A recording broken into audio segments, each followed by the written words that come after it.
15 newsmakers now here at 641, and Congressman Kevin McCarthy is joining us live in studio this morning. Had a little issue with his microphone, but he is back, and we're going to talk a little bit about the high-speed rail. Congressman, good morning. Good morning. Thanks for having me and let me have a mic that works. It's always a good thing to hear you. Okay, so let's talk about high-speed rail. You've been an outspoken critic. It looks like this is still moving forward despite seeing some cuts in federal funding. Your take on that this morning? Well, it's still moving forward, but it's still a bad idea. When you look at every audit that's come through, even the Washington Post today, not a conservative paper, says it's off the rails. When you look at the audit that came through, this is one that says it's mismanaged. Now, here's money we don't even have that we'll have to borrow. Here's the story that you heard even earlier where we're cutting more in California. We're making education in California cost more. If this system ever gets built, it will then have to be subsidized. So how much more will we have to cut in California to have a high-speed rail? Congressman, one of the things that when you talk to like gut reaction to some Californians, fiscal issues aside, they're kind of excited about the idea of being able to go from Bakersfield to LA for dinner potentially, or go see a theater, production.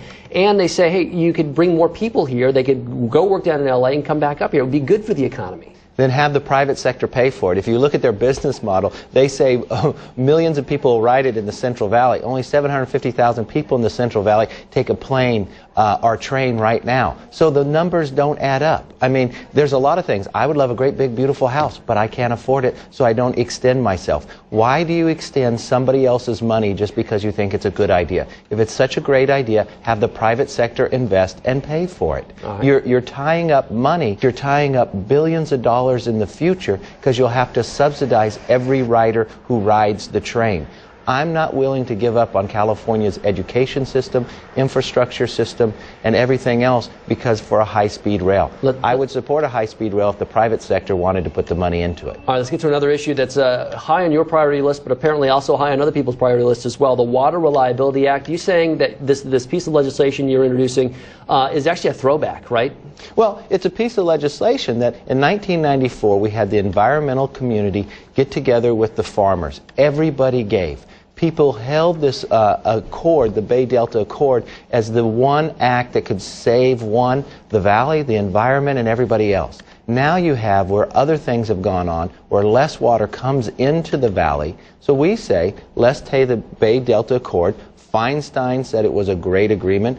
Clinton, Babbitt, everybody who was involved. We believe that should be enacted just like agreement came in 1994 and was signed. That means more than 1 million acre-feet of water will go into the state project. We'll be able to create more than 30,000 jobs and save taxpayers more than $1 billion. And protect species that already existed in the area, that were already there to begin with. We're talking about the whole debate over the Delta smelt and whether what needs protecting and not. Protect the species that were there indigenously, but ones that may have been introduced later don't get as much protection. It's a compromise, right? Yeah, it's a compromise, and it's common sense. It protects the environment.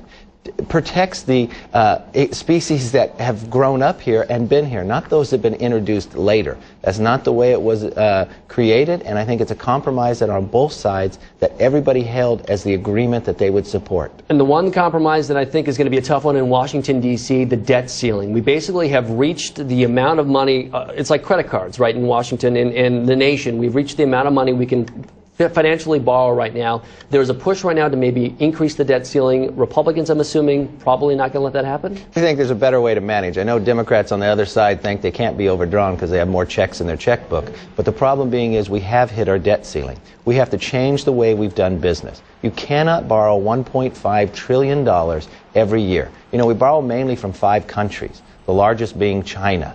And you can't borrow 41 cents out of every dollar and think you're going to maintain.